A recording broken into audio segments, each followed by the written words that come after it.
Market के अंदर all time हाइस बन रहे हैं, लेकिन अभी भी बहुत सारे स्टॉक हैं जहाँ पर वैल्यू दिखाई पड़ेगी आपको, और जहाँ पर आपको अभी भी अच्छे नंबर्स गोइंग फॉरवर्ड शायद आते हुए दिखाई पड़ सकते हैं। तो उसी आधार पर ही चुने हैं वो नंबर्स जहाँ पर शायद मूव बनता हुआ दिखाई पड़ सकता है। शुरुआत करते हैं, कुछ खबरों को चुना गया है और कुछ मोमेंटम बेस्ड स्टॉक्स को आइडेंटिफाई किया गया है। पहला नाम है पीएनबी का।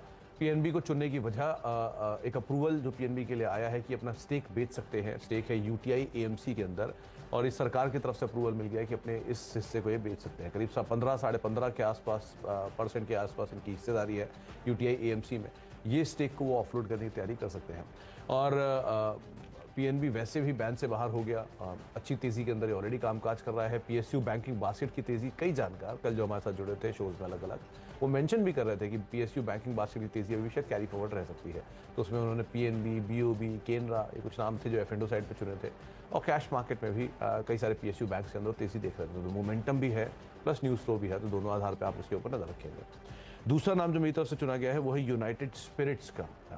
यूनाइटेड स्पिरिट्स को चुनने की वजह, ये बड़े ब्रैकेट में अगर आप नजर डालेंगे तो दो ही तरह की रेंज के अंदर ट्रेड कर रहा है। ऊपर की तरफ 915 और नीचे की तरफ 855, 860, इस रेंज के आसपास से कामकाज कर रहा है। इंट्राडे में कहीं इस रेंज के निचले हिस्से की तरफ आता है तो आप इसमें एक मोमेंटम वापस पिक कर सकते हैं और उस मोमेंटम को वापस से बाय करके ऊपर ले आता है। तो ये रेंज पिछले करीब करीब एक महीने के आसपास से रेंज के अंदर ही कामकाज कर रहा है। तो इसलिए यूनाइटेड स्पिरिट्स रेंज के लोअर एंड की तरफ है, आप इसमें बहुत ज़्यादा डाउन साइड नहीं देखेंगे। थोड़ी डाउन साइड के साथ इसमें शायद पुल बैक आता हुआ दिखाई पड़ सकता है, इस लिहाज से आपको नजर रखनी होगी।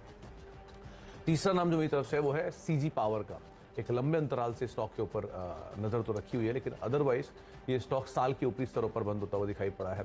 मोमेंटम में तो अच्छा है ही ये स्टॉक। वैसे भी लास्ट क्वार्टर के नंबर्स ठीक ठाक थे, क्यू ऑन क्यू बेसिस पे भी नंबर्स बेटर साइड पर आते हुए दिखाई पड़े थे। एक स्ट्रॉन्ग टर्न अराउंड स्टोरी तो है ही।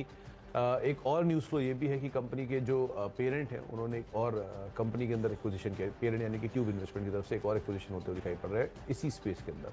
तो शायद गोइंग फॉरवर्ड कारोबार कंसोलिडेशन करने की बातचीत अलग से बनते हुए दिखाई पड़ रही है।